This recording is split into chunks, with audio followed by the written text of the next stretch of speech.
Hello, and welcome to all of you and to our three wonderful panelists to this evening discussion on two new volumes of the Ringelblum Archive.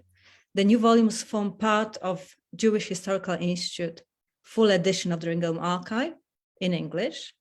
The edition is published since 2017 by the Jewish Historical Institute with generous support of Toby Foundation, Claims Conference, and Rothschild Foundation. The two volumes which we'll be talking about today are volume 6, which constitutes accounts from general government, published by Aleksandra Bańkowska. And the second one is volume 7. As you can see, magnificent, both in terms of its contents and scope and size. And these are territories from annexed territories, edited by Eleonora Bergman, Ewa Wiatr, Monika Polit, and Magdalena Siek. My name is Katarzyna Person. I work in the Jewish Historical Institute on this edition. And together with me tonight are Robert Shapiro, Andrea Löw, and Markus Roth. So starting with the Ringelblum Archive, of course, when we all think about the Ringelblum Archive, we mainly associate it with the Warsaw Ghetto. And it's understandable. This is the underground archive of the Warsaw Ghetto. It was conceived, carried out in the Warsaw Ghetto by Emanuel Ringelblum and others who were imprisoned in Warsaw. And indeed, also the vast majority of documents in the archive deal with sociological, demographical changes which befell Jews who were imprisoned in Warsaw.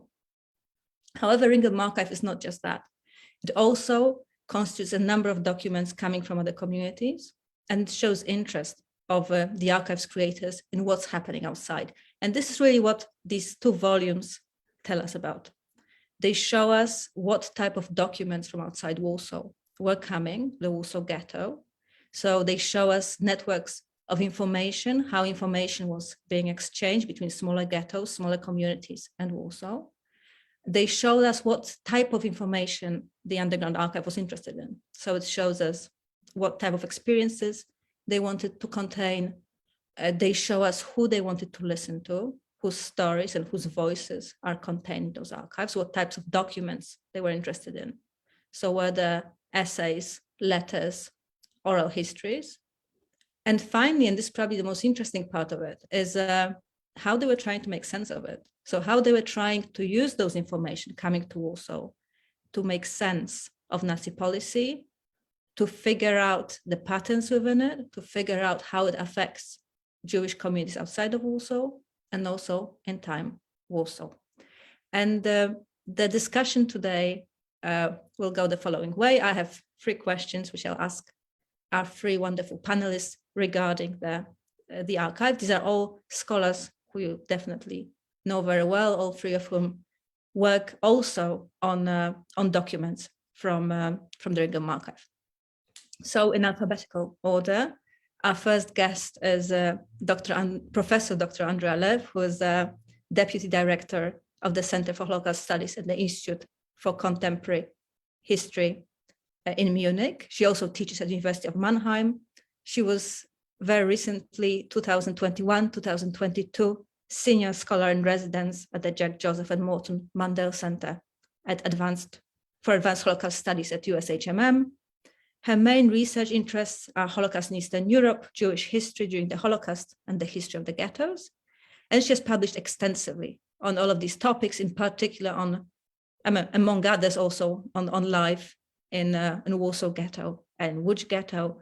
And I just mentioned one of her recent publications, The Holocaust in European Society, Social Processes and Social Dynamics, which was published together with Frank Bajohr in 2016. And Andrea's current project, which I'd like to mention, which is extremely interesting and also linked to everything I was talking about before, deals with German-speaking Jews after deportation to occupied Eastern Europe, their expectations, experiences, and reactions. So this is something that clearly is also linked to documents which we can find in the archive.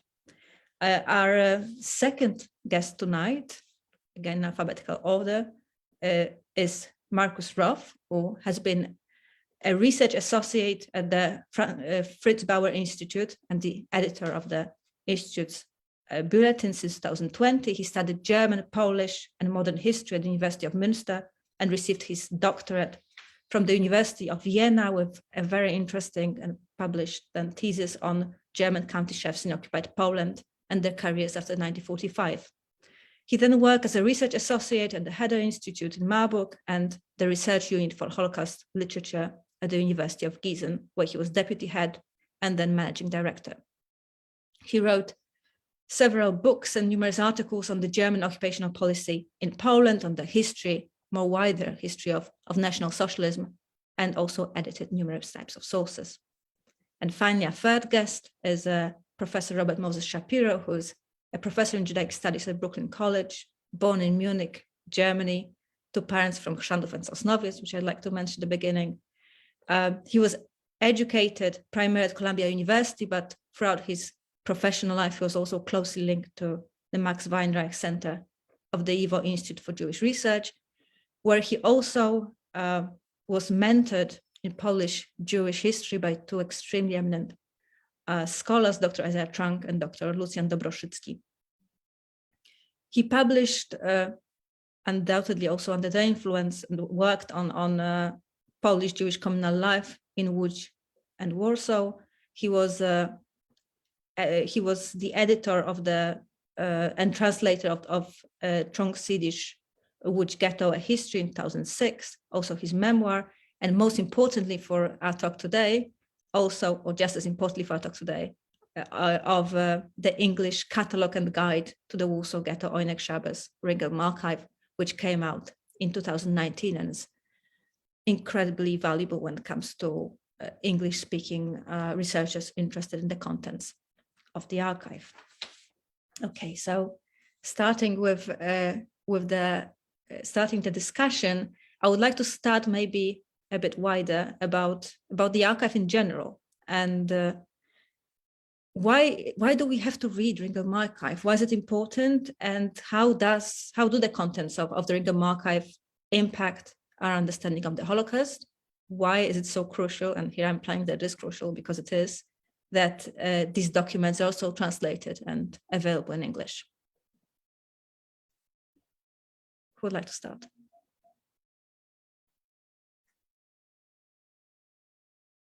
Andrea? Yeah, sure, I could start. And I mean, this question, well, first of all, thank you so much for having me here tonight and for the introduction. This question is so huge that probably each of us could spend the next hour just talking about this. So let me try to be very brief. Without the Ringelblum Archive, I mean, we probably just couldn't research the inner history or the social history of Jews during the Holocaust and the history of the ghettos. We have documents from all different kinds of people, different classes, different political backgrounds. We have documents from or about men, women, and children. So the range of documents is so broad. And these documents really allow to do research on the ghettos and beyond, as well as on Jewish interpretations and reactions. So we learn how Jews in the ghettos try to organize their lives under totally new and terrible conditions. And their documentation efforts play an important role in Holocaust historiography and memory today. So these documents are really so important. We can, topics we can research or study with these documents are really, really broad. We can do research on the role of women or children during the Holocaust, on changing family structures, and probably the most important, on social conflicts within the Jewish community. These documents really show us that reactions to life in the ghettos and beyond were as diverse as people who populated these ghettos. And so to take their stories seriously means also to write about this wide range of reactions. So these documents really allow us to do this kind of research. And it's very obvious, but I still want to mention it as it is so important. All these documents were written while persecution and murder were still carried out. So they were written without the knowledge people gained after 1945, without the knowledge of the scope of what we call today the Holocaust. And having said this, it's still so amazing how well informed this group was and how many documents they collected, how many reports they collected, testimonies about what was going on in occupied Poland and beyond.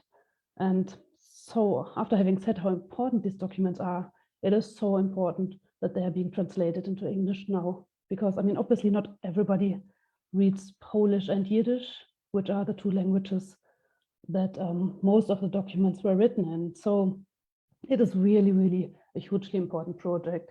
And just one sentence about teaching the Holocaust.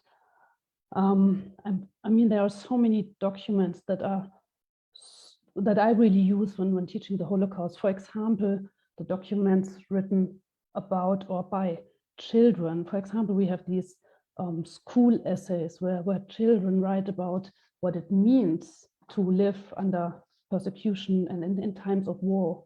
And there are also so many documents about escape, expulsions, especially in these volumes we are talking about today. And these are in a way really timely when we read in the newspaper every single day about the situation of refugees from Ukraine. So, these documents are really, really great for teaching the Holocaust. I want to add one tiny little thing. They are so important, and it's so important that they're translated, but I think teachers would need some kind of general introduction or kind of guide through the material, because you just presented these volumes. They're huge. There's so many documents. So maybe some kind of guidance or introduction for teachers for the whole project would be really, really a great addition to this. So I probably already talked too much about it, but this was a huge question. Thank you. And this is really interesting. And what you said about, well, two things about when they were collected and the perspective they give us on early stages of the Holocaust, which are very much in later testimonies, sort of diminished by what's happening afterwards, is really important, I think. And they're everything, yes, absolutely. And they do make for a very difficult reading, and they definitely need very careful guidance. There's no doubt about it. Markus, Jack? Yes, I just want to underline that the documents, the whole Ringelblum Archive offers us a multi-perspective view on the Holocaust, and the contemporary view is very, very important. Andrea already mentioned it. We can reconstruct the knowledge of people at different stages of the Holocaust. We get an insight in the thinking and feelings of the people, in their dreams, hopes, illusions, fears, and so on, in different areas of occupied Poland and at different times, and we can compare it with each other. And there's another point I want to act. These documents, these accounts from smaller villages from the countryside are maybe in many cases the only documents concerning the Jewish perspective on the Holocaust in these areas. And this makes them very, very important and of course they are impressive. And there's another thing I could add, especially for the early stage of the persecution, the first weeks and months of German occupation. There are so many information in the accounts from all over occupied Poland, which you barely find in other documents. And once again, the contemporary perspective is here very important, because they extensively tell us about the brutality of Germans at this early stage of the Holocaust without being affected by the extermination policy and the later phases of the Holocaust. It's very, very important in my point of view. And they give us many different perspectives, not only women, children, and men, but also different social perspectives from members of Jewish councils, like Bernhard Kampelmacher, for example, who wrote about Grodzisk Mazowiecki in one of these volumes we are talking about later, and Jewish policemen. You know these accounts very, very well, Kasia, and so on. So maybe I stop at this, and Robert will add something. If I could, one of the very nice, very appropriate Polish expressions for how Ringelblum and his associates were gathering material is the idea of pisać na gorąco, writing it, we say in English, hot off the press. This is before it gets to the press. The ink and the blood are still warm. And things were written down intentionally to be wide-reaching. The fact that both of the secretaries, who were the closest co-workers of Ringelblum, Herschwasser and Elias Gutkowski, were active in the Jewish self-help organization, and with assisting the more than 100,000 refugees who flooded into Warsaw and were part of the ghetto, a major part of the population. It meant that they had access, and they intentionally, systematically collected additional information from beyond the metropolis of Warsaw. This is remarkable. There's foresight that's in there. There's a remark that Ringelblum makes in one of his diary entries regarding the need to have perspective, but also to snap, in effect, do written snapshots of the moment, because if one waits weeks or months or even days sometimes or longer, subsequent events that are horrible, terrible, more recent will overshadow what happened before. So in looking at some of the materials in the Herschwasser collections of documents, I was surprised to find what amounts to a travelogue by somebody who was on vacation in the north near the Baltic Sea, and how he manages to get from there all the way back to Lodz, as it happens, and the difficulties, the dangers, the this and the that, and so on. For my purposes, my interest is in Lodz in particular, is very great, and there's a great treasure of material about Lodz Jews and the occupation of the city, the development of the ghettos and so on, but also about other places in the vicinity. The sheer amount about Lodz, though, is understandable, considering in part also because Wasser and Gutkowski, while neither of them were from central Poland originally, Wasser from Suwałki up north in what Jews called Lita, and Gutkowski from Calvaria, they were employed before the war as men in their late 20s, in their 30s, who were involved in life in general, politically active. And in Wasser's case, he was looking for postcards from his parents and other people in law. So there are bits and pieces of a mosaic to be put together. And so we have a lot more. In effect, the voices of thousands upon thousands of people who either are interviewed or who recall what other people said or how they responded. And so it magnifies the sheer quantity of perspectives that we can refer to, as opposed to having a case where it might be a handful of survivors or even one survivor or no survivor. As Markus said, from certain places, somebody was able to provide a little information, and that makes it dynamic and exciting.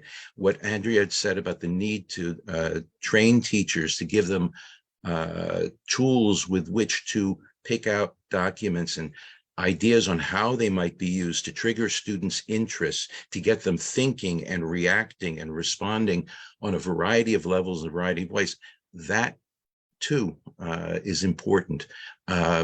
The Museum of Jewish Heritage in New York, near at the southern end of Manhattan, it has an extensive series of training programs for public school and Jewish private school, parochial school teachers to help them get that together. YIVO on occasion has done such things.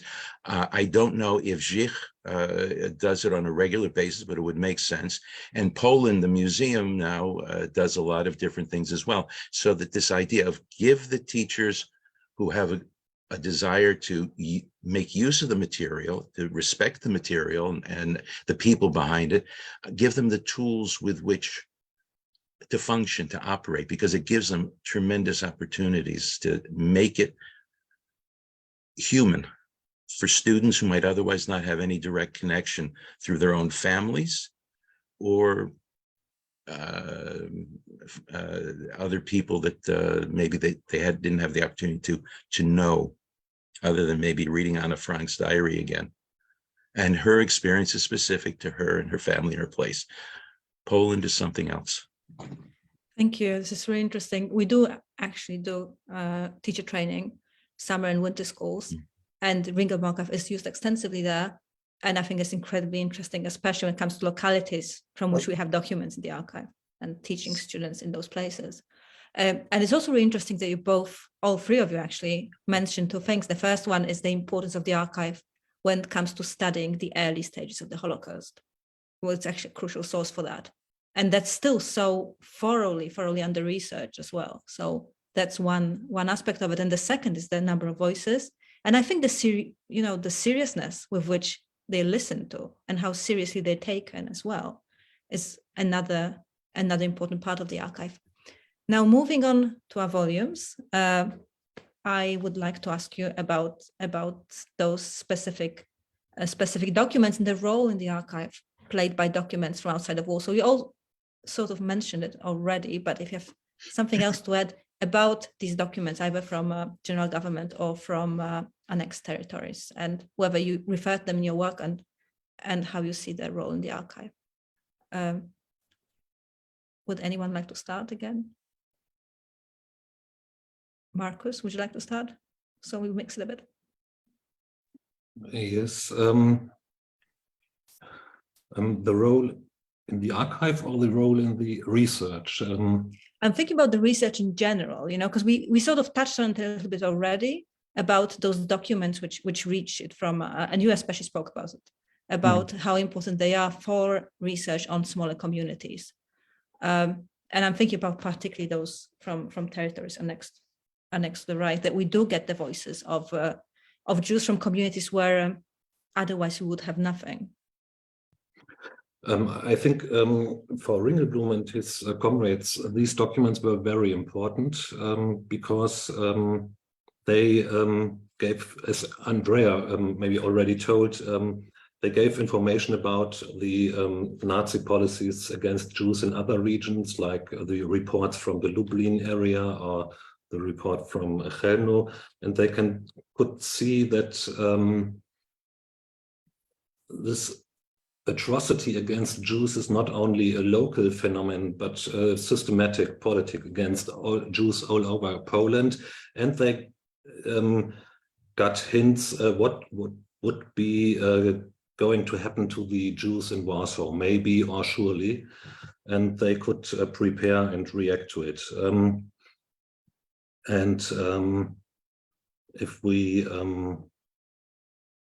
in a broader perspective, I would to say, maybe repeat that these documents from all over the country broaden our perspective geographically. Many people in Germany, and surely not only in Germany, think that the Holocaust is Warsaw Ghetto, Auschwitz, Auschwitz-Birkenau, and maybe a Łódź Ghetto. And there's no picture, no image of the Holocaust besides these centers of Jewish life and persecution of Jews. And these documents now turn light on all these places of persecution and on the actually on the Jewish perspective on this persecution. They enable us to tell the whole story of the Holocaust and not only the perpetrator's story, and that makes them especially important. And as I already said, I just repeated, there are many places, Góra Kalwaria, Skierniewice, and in other places we have accounts in these volumes, and they are nearly the only documents from these places, and surely the only documents from a contemporary perspective. And this is very, very important. Maybe so far, and the others can add some points. I think what you said is so important. You were also mentioning emotions before, and how, and especially as emotional history is such a big topic right now. So the way in which they show us emotions of Jews in small localities as well, and the dynamics of social life in smaller ghettos, which is another, it seems like we've worked so much and there's so much work done already, but smaller ghettos are still another really heavily, I think, under-researched topics, and these documents. Yes, and they give us an insight of private life in all these places. And without these documents, research on private life in smaller ghettos and smaller villages, compared maybe with private life in the larger ghettos, as Carlo Haas recently did it, wouldn't have been possible or as fruitful as it was without these documents from the Ringelblum Archive. Absolutely. Would anyone like to add anything else? There's a point that Marcus has made about the focusing on the attention of many people at the big names. It's Auschwitz, Treblinka, it's Warsaw. It might be Lodz as part of that, maybe Vilna. There is a distortion of where Jews were, what their facilities were. I'm preparing to teach a course in the spring semester on the shtetl in history and literature. The word shtetl is sometimes rendered as a village. It is not. It is a small to medium-sized market town, commercial center in a region where many villages had no stores, no commercial access. And a majority of the Jews in Poland pre-World War II lived in shtetl, some as small as a couple of thousand people population in total, with half the population sometimes being Jewish, some being larger with being 30 or 40,000, 50,000. These were market towns, places, and the information available to them in those places limited to the local area where things were happening and that they were eyewitnesses to, but they didn't necessarily have connections to the metropolitan centers that had a better, broader perspective. And you find in the documents that there are indications that there were attempts to contact Jews in Warsaw to let them know something's happening over here. The letter that might have been written by the rabbi of Kolo near Chelmno. There's a legend, because I can't nail it down, that a copy of it ended up in Lodz, and describing what had happened there. Letters referred to, it's not ironclad that we have the text, but we have Schlamek's interview, a Jew from Kolo, from the neighborhood, who escapes in January of 42 and makes his way to Warsaw. It's an utterly stunning piece of documentation with kind of an average person who goes on to find out other things as well when he gets further east and learns of Belzec and tries to let Herrschwasser and Onig Shabbos, and by extension, know about it.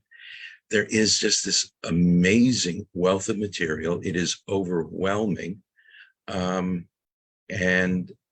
there's a necessity for the historians, as we work, retelling the stories with new sources or new approaches to sources to, in effect, explore with a fresh mind and a fresh heart as we move along, and share our discoveries with the readers, whether they are professional or whether they're teachers or whether they are people who are simply curious about a tremendously shocking catastrophe that happened in the heart of Europe. So it's important. This is the Thank key. you. These are the keys. Thank you. That's wonderful what you said about the mind and heart, which is so clear in the Ringelblum Archive, and that wealth of individual stories and very personal stories, very moving stories, which are there.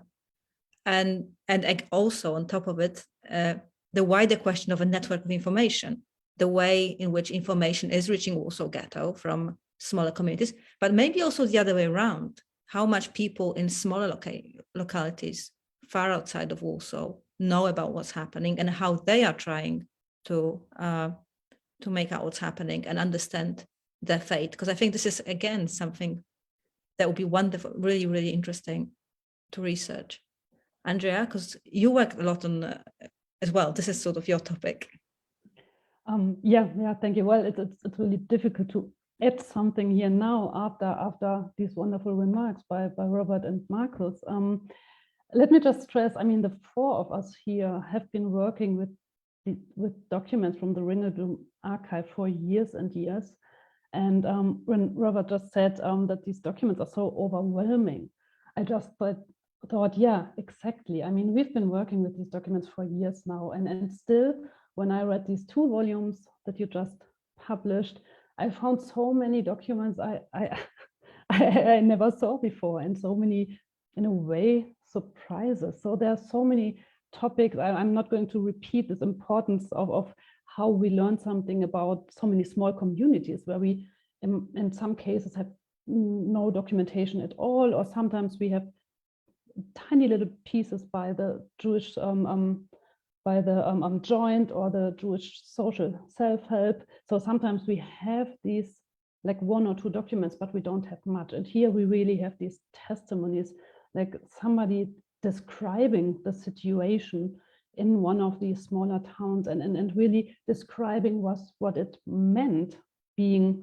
I don't know, being deported or having to escape from your hometown, with families being separated. And as we said before, without this later knowledge, where what happened later on really overshadows all these earlier experiences, which are still so important.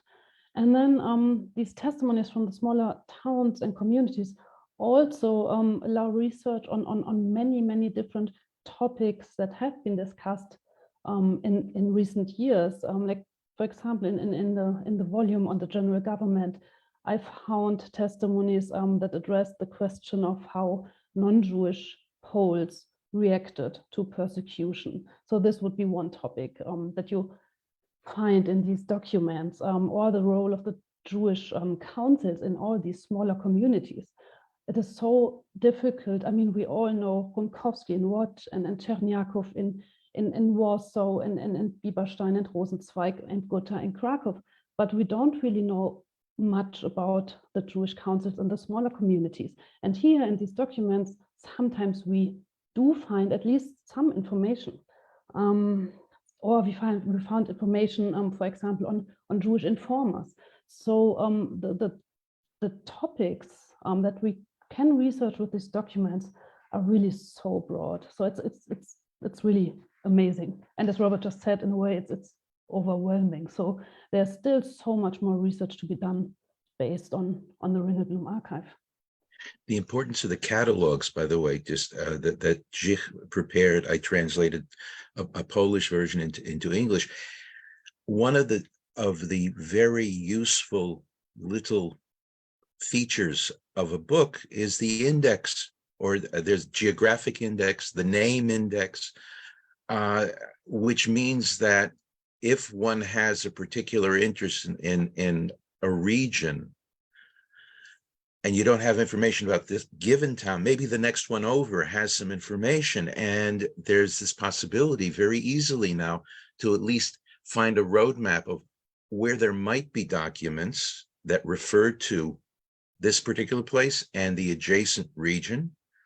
And so it opens up new perspectives on kinds of research that somebody might want to do, whether quote unquote serious historians or amateurs who are looking at family history or regional history, the kind of thing that Forum for Dialogue is promoting, especially in smaller towns all over Poland, to get middle school, high school students working on their own community's history about the blank spaces of people who at one time might have been half or a third or a quarter of the town's population, and finding out more about it.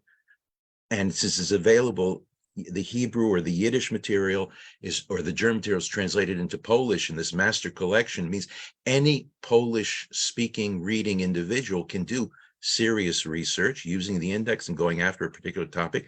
And with the English language version, it means anybody who's got facility with English has that access too. And so it opens up possibilities for exploration by all kinds of people.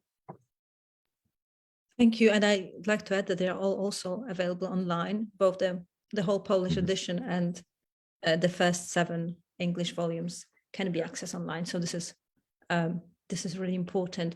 And what Andrea said about and you said as well, Robert, about the non-Jewish population, which is so much more present, of course, in smaller ghettos where the links are closer because the locality is smaller, or even in open ghettos in smaller localities.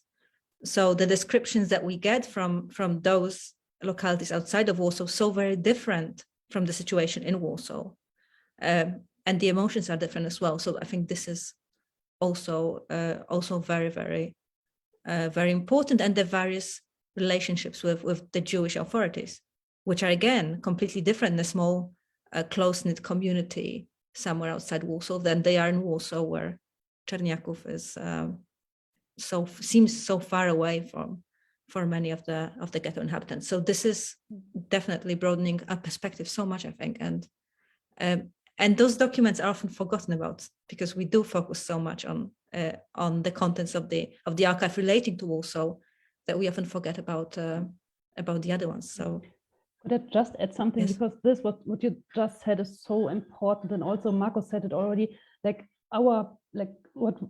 What we have in our heads when we think about the Holocaust and about ghettoization, it's always the big ghettos, and it's always with the Jewish councils, it's Romkowski and Czerniaków. And so here we have a whole new perspective on what was actually the reality of many, many, many Jews during the Holocaust, which was the smaller ghettos, which was open ghettos, which was ghettos that were not surrounded by a wall. So I mean, we all have these, also because of movies and books and novels, we like our picture of the ghettos is so much the picture of the Warsaw Ghetto.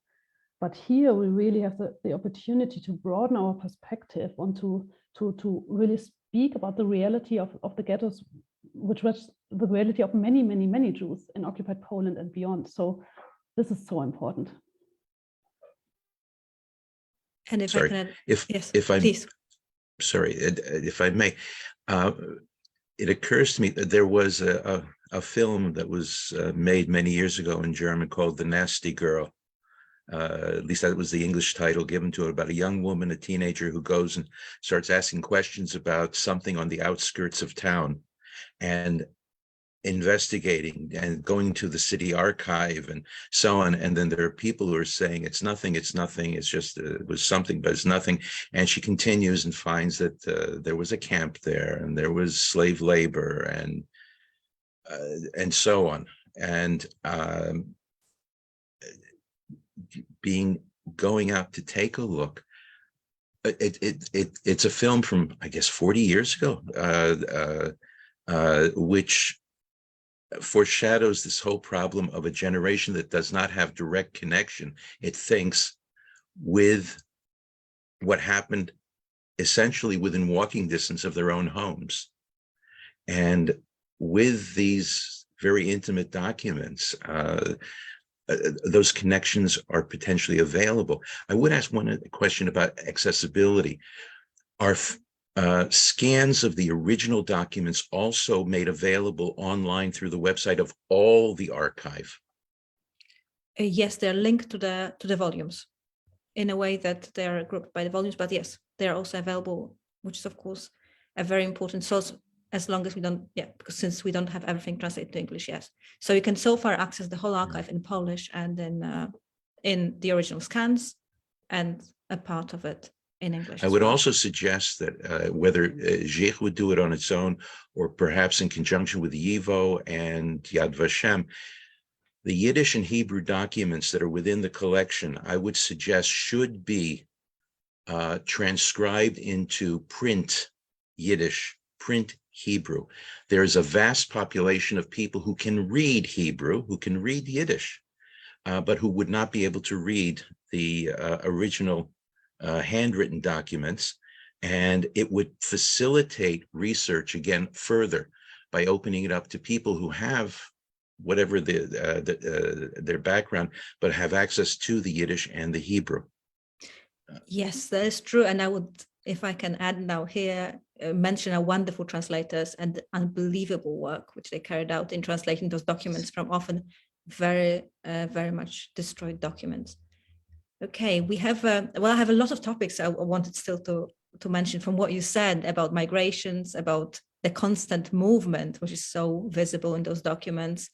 Also to Markus about, which Markus mentioned about the German authorities, which are much more, again, individual Germans present in those documents from small localities often than they are in Warsaw, where they seem to be much more far away. So there's definitely so many routes and so many avenues we could explore when it comes to research, which again is incredible if you think how much research is being done and how much there's still to do, even if only on the basis of this one collection.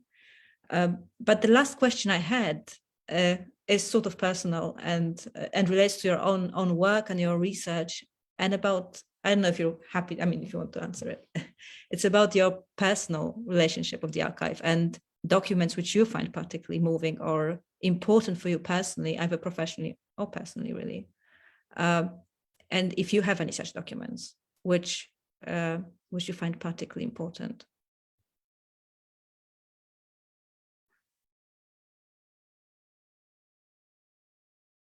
Okay, I can start.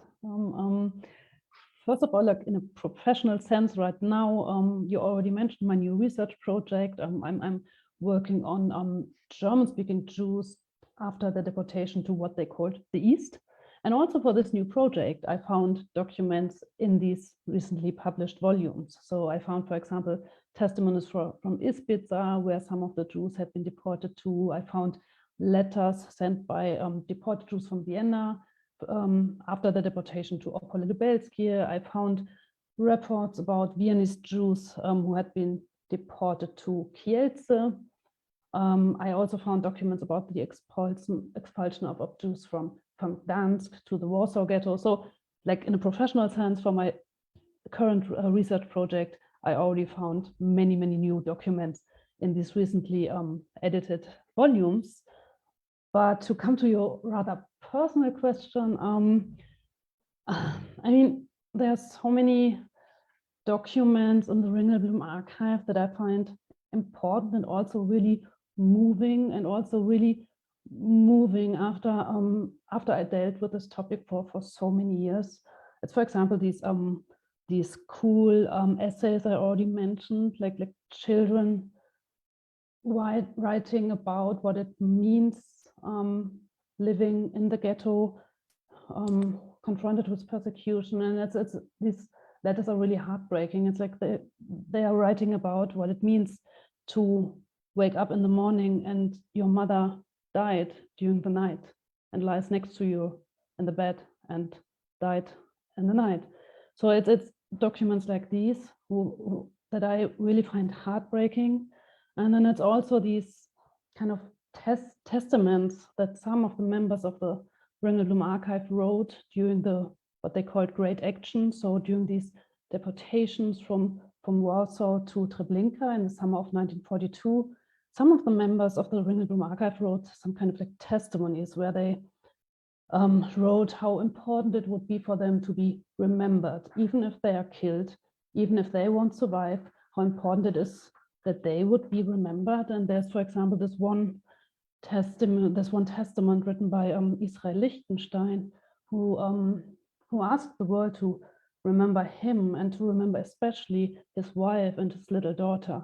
So he asks the future reader of this really, really moving document to remember his wife. And then he writes about his wife, Gela Seckstein, and about her life and about her achievements and what she did. And then he writes about his little daughter, Margolit, who already speaks Yiddish and who is so smart. And then he just asks the future reader to please remember her, that she deserves being remembered. And these kind of documents, in a way, they're heartbreaking. And they also, and this is something we already talked about, they really show the reader what was going on and that all these victims were individuals. So when reading these kind of documents, we really go far beyond any numbers or statistics. We are really talking about individual beings who had their life, who had their own story, who had dreams, who had plans for the future. And then they were killed. And so I think this really individual and personal perspective is so important, and to take this serious. So in general, these documents really make sure that it is not the perpetrator's perspective determining our view on those victims of the Holocaust. And I still find this, in a way, overwhelming when reading these kind of documents.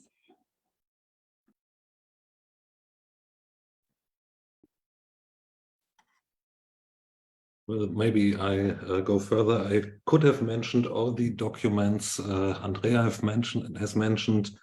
They are really so moving, especially the children essays. And I've got own children, and I remember when they were younger, and I read these essays written by children. When Andrea and I wrote a book about Jews in Warsaw Ghetto or in Krakow, it was especially moving at this personal moment when I got young children. I will add maybe 2 or 3 documents for my professional research. Important are all those accounts of people from all over the general government who are talking about looting the belongings of Jews, because I'm doing a research project on the robbery of Jews by German officials and by non-Jewish Poles in the general government. And in the volume 6, which was recently published of the Ringelblum Archive, I found many hints for it.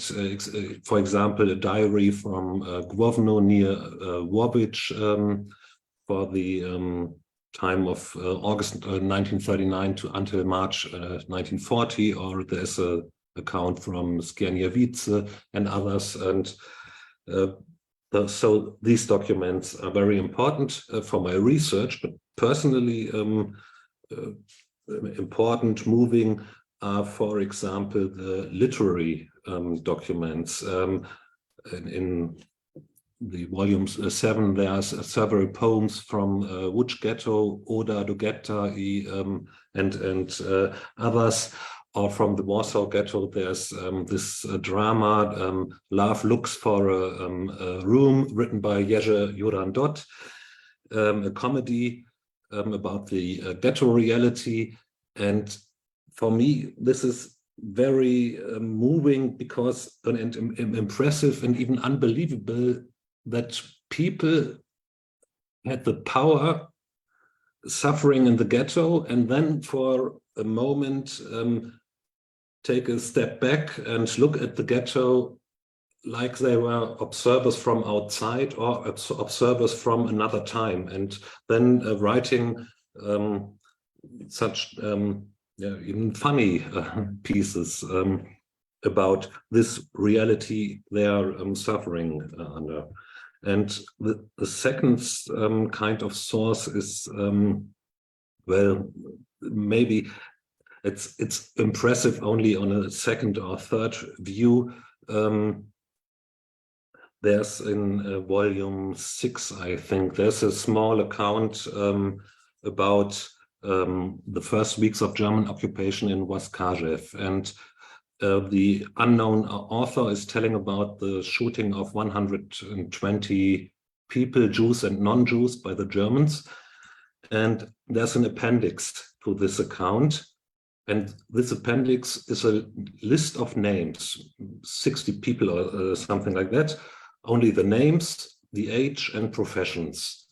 And well, in some way, this kind of document is moving, because for me it's a list of not only of names, but it's a list of untold stories. It's a list of undreamt dreams. I don't know if it's correct, and so on. It's and this is a very typical source for the Holocaust. In my research in the last weeks here in Polish archives, I saw so many lists from all over occupied Poland with names of the people, which listed their age, professions, their belongings, and so on.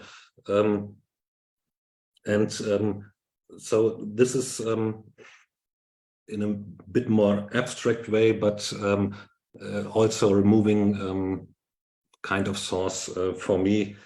And somehow the other documents of the Ringelblum Archive helps us to uncover the stories behind these lists, or behind some of the names on these lists. And so that's,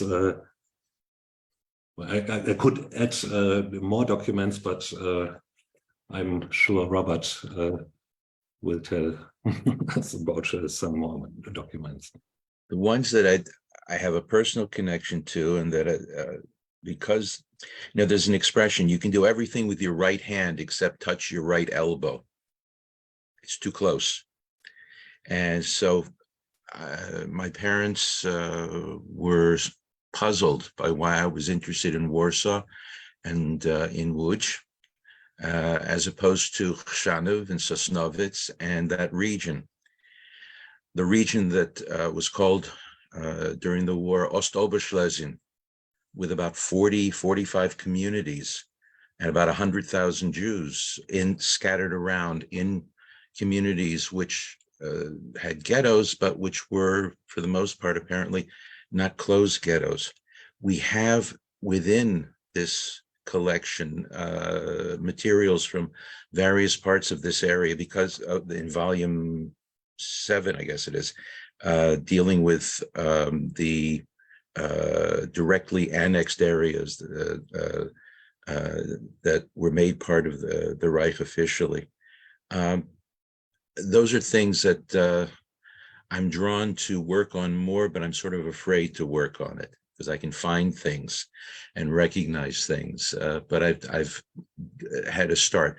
I have one other thing just to mention briefly, something strange. In 1974, a colleague of mine, a good friend who died of COVID, unfortunately, more recently, Isaiah Cooperstein, went on a mission on behalf of Lucjan Dobroszycki, our teacher. He went to Munich in 1974 to interview David Gertler, who was the director of one of the Judenrat Jewish police units. And he survived the war, and he spent the rest of his life in Munich. He was never able to go.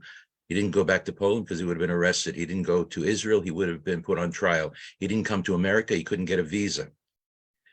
But he survived.